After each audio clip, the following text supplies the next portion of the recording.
गरुड़ पुराण 9वां अध्याय। गरुड़ जी बोले, हे प्रभु, आपने आतुरकालिक दान के संदर्भ में भली भांति कहा। अब म्रियमान मरणासन व्यक्ति के लिए जो कुछ करना चाहिए उसे बताइए। श्री भगवान ने कहा, हे तार्क्ष, जिस विधान से मनुष्य मरने पर सद्गति प्राप्त करते हैं, शरीर त्याग करने की उस विधि को मैं कहता हूँ। सुनो। कर्म के संबंध से जब प्राणी अपना शरीर छोड़ने लगता है तो उस समय तुलसी के समीप गोबर से एक मंडल की रचना करनी चाहिए। वहाँ उस मंडल के ऊपर तिल बिखेर कर कुशों को बिछाए। तदनंतर उनके ऊपर श्वेत वस्त्र के आसन पर शालिग्राम शिला को स्थापित करें। जहाँ पाप, दोष और भय को हरण करने वाली शालग्राम शिला विद्यमान है, उसके सन्निधान में मरने से प्राणी की मुक्ति सुनिश्चित है। जहाँ जगत के ताप का हरण करने वाली तुलसी वृक्ष की छाया है, वहाँ मरने से सदैव मुक्ति ही होती है, जो मुक्ति दानादि कर्मों से दुर्लभ है। जिसके घर में तुलसी वृक्ष के लिए स्थान बना हुआ है, वो घर तीर्थ स्वरूप ही है। वहाँ यम के दूत प्रवेश नहीं करते। तुलसी की मंजरी से युक्त होकर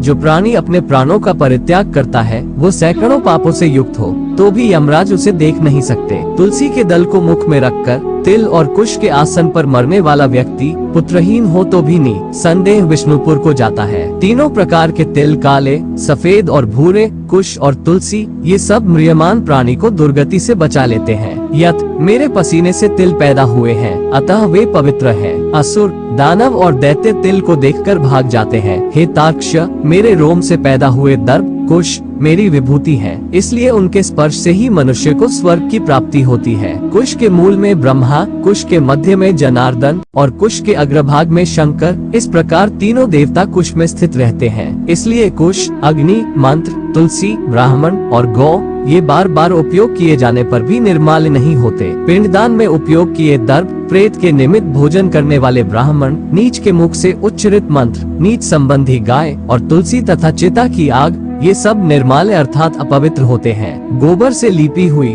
और कुश बिछाकर संस्कार की हुई पृथ्वी पर आतुर मरणासन व्यक्ति को स्थापित करना चाहिए। अंतरिक्ष का परिहार करना चाहिए, अर्थात चौकी आदि पर नहीं रखना चाहिए। ब्रह्मा, विष्णु, रुद्र तथा अन्य सभी देवता और हुताशन, अग्नि, ये सभी मंडल पर विराजमान रहते हैं, इसलिए मंडल की रचना करनी चाहिए। जो भूमि लेप रहित होती है, अर्थात मल मूत्र आदि से रहित होती है, वो सर्वत्र पवित्र होती है। किंतु जो भूमि भाग कभी लीपा जा चुका है या मल मूत्र आदि से दूषित है, वहाँ पुनः लीपने पर उसकी शुद्धि हो जाती है। बिना लीपी हुई भूमि पर और चारपाई आदि पर या आकाश में भूमि की सतह से ऊपर राक्षस, पिशाच, भूत प्रेत और यमदूत प्रविष्ट हो जाते हैं। इसलिए भूमि पर मंडल बनाए बिना अग्निहोत्र, श्राद्ध, ब्राह्मण भोजन, देव पूजन और आतुर व्यक्ति का स्थापन नहीं करना चाहिए। इसलिए लीपी हुई भूमि पर आतुर व्यक्ति को लिटाकर उसके मुख में स्वर्ण और रत्न का प्रक्षेप करके शालग्राम स्वरूपी भगवान विष्णु का पाददाग देना चाहिए। जो शालग्राम शिला के जल को बिंदु मात्र भी पीता है, वो सभी पापों से मुक्त होकर वैकुंठ लोक में जाता है। इसलिए आतुर व्यक्ति को महापातक को नष्ट करने वाले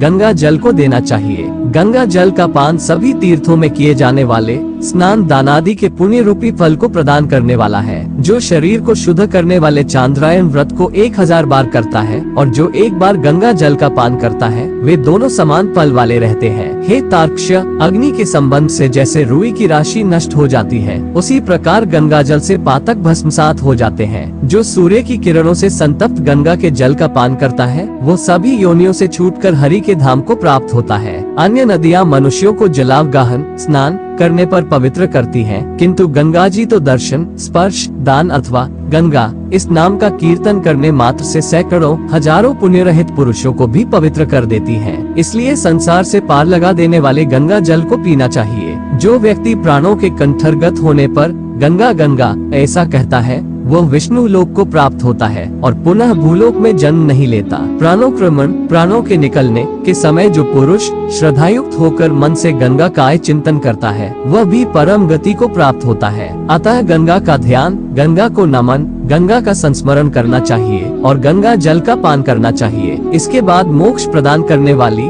श्रीमद् भागवत की कथा को जितना संभव हो उतना श्रवण करना चाहिए। जो व्यक्ति अंत समय में श्रीमद् भागवत के एक श्लोक, आधे श्लोक अथवा एक पाठ का भी पाठ करता है, वो ब्रह्मलोक को प्राप्त होकर पुनः संसार में कभी नहीं आता। ब्राह्मण, क्षत्रिय और वैश्य को मरण काल में वेद और उपनिषदों का पाठ तथा शिव व विष्णु की स्तुति से मुक्ति प्राप्त होती है। हे खग, प्राण त्याग के समय मनुष्य को अनशन व्रत, अर्थात अन्न तथा जल का त्याग करना चाहिए, और यदि वो विरक्त द्विजन्मा हो तो उसे आतुर संन्यास लेना चाहिए। प्राणों के कंठ में आने पर जो प्राणी मैंने संन्यास ले लिया है ऐसा कहता है, वो मरने पर विष्णु लोक को प्राप्त होता है, पुनः पृथ्वी पर उसका जन्म नहीं होता। इस प्रकार हे खग, जिस धार्मिक पुरुष के आतुरकालिक पूर्वोक्त कार्य संपादित किए जाते हैं उसके प्राण ऊपर के छिद्रों से सुखपूर्वक निकलते हैं। मुख, दोनों नेत्र, दोनों नासिकांध्र तथा दोनों कान, ये 7 ऊपर के द्वार छिद्र हैं। इनमें से किसी द्वार से सुकृति पुण्यात्मा के प्राण निकलते हैं और योगियों के प्राण तालुंध्र से निकलते हैं। अपान से मिले हुए प्राण जब पृथक हो जाते हैं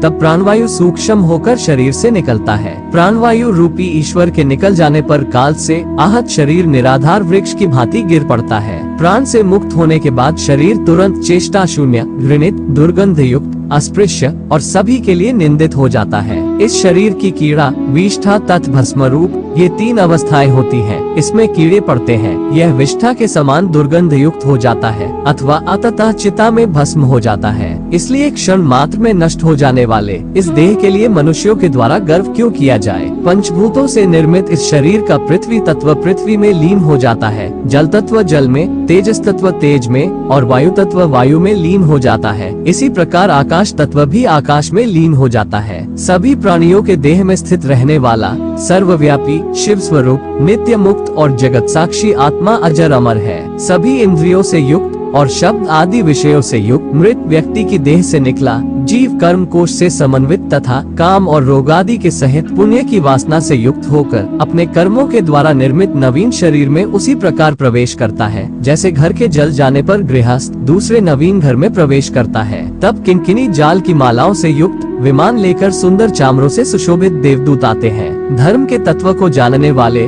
बुद्धिमान धार्मिक जनों के प्रिय वे देवदूत कृतकृत्य इस जीव को विमान से स्वर्ग ले जाते हैं। सुंदर दिव्य देह धारण करके, निर्मल वस्त्र और माल्य धारण करके, सुवर्ण और रत्नादि के आभरणों से युक्त होकर वह महानुभाव जीव दान के प्रभाव से देवताओं से पूजित होकर स्वर्ग को प्राप्त करता है। इस प्रकार गरुड़ पुराण के अंतर्गत सारोद्धार में म्रियमाण कृत्य निरूपण नामक 9वां अध्याय पूरा हुआ। तो दोस्तों आज के लिए इतना ही। उम्मीद है मित्रों आपको हमारा यह वीडियो पसंद आया होगा। आगे आने वाले वीडियो को देखने के लिए हमारे चैनल को सब्सक्राइब करना ना भूलें और अपने विचार नीचे कमेंट्स में जरूर साझा करें। फिर मिलते हैं अगले वीडियो में। धन्यवाद और शुभ